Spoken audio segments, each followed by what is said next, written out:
Sir मैं अपने बारे में बताना चाहूंगा। नाम नवीन कर्ण है, बेसिकली बिहार मधुबनी से हूँ और यही दिल्ली नागलोई में रहता हूँ। मैं मोइन सर के टीम से हूँ। आज से 5 साल पहले इस सिस्टम में आने का मौका मिला था। पहले महीने का चेक लगभग 31 रुपए से शुरू हुआ था। आज हाईएस्ट इनकम लगभग 3,08,000 रुपए महीने का है और सिस्टम के हिसाब से वही साल में 2 बार विदेश जाता है, जिसमें थाईलैंड है, पटाया है, इसके बाद साउथ अफ्रीका है, जगह जगह जा चुका हूँ।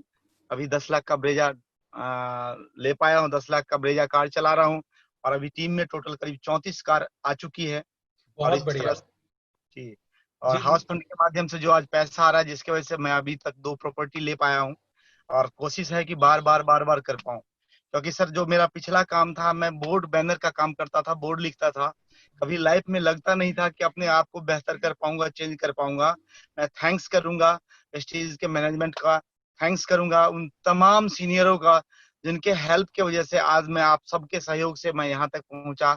और थैंक्स करूंगा उन लीडरों का जिनके सहयोग से उन डाउनलाइन में हेल्पलाइन को, जिनको बार बार मैं किया, जिसमें हमारे बहुत सारे लीडर हैं, केशव जी हैं, राजेश जी हैं, इसके बाद अरविंद कुशवाहा जी हैं, बहुत तमाम लीडर हैं हमारे टीम में। मैं थैंक्स करूंगा सबका जिनके सहयोग से आज मैं यहाँ तक पहुंचा हूँ। Thank you, wish you well sir.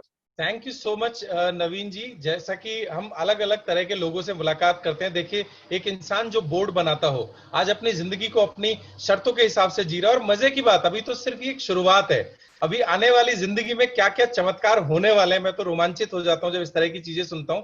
और कितना टैलेंट हमारे देश में छिपा हुआ है जो जो डिजर्व करता है, लेकिन वो समय और परिस्थिति की वजह से उसे नहीं मिल पाया। आज जैसे नवीन जी एक शानदार लाइफस्टाइल जी रहे हैं, ऐसे ही बहुत सारे साथी हैं जो आने वाले समय में अपनी सक्सेस की स्टोरी खुद से लिखेंगे। Thank you so much Naveen ji, thank you so much अपनी शेयरिंग करने के लिए।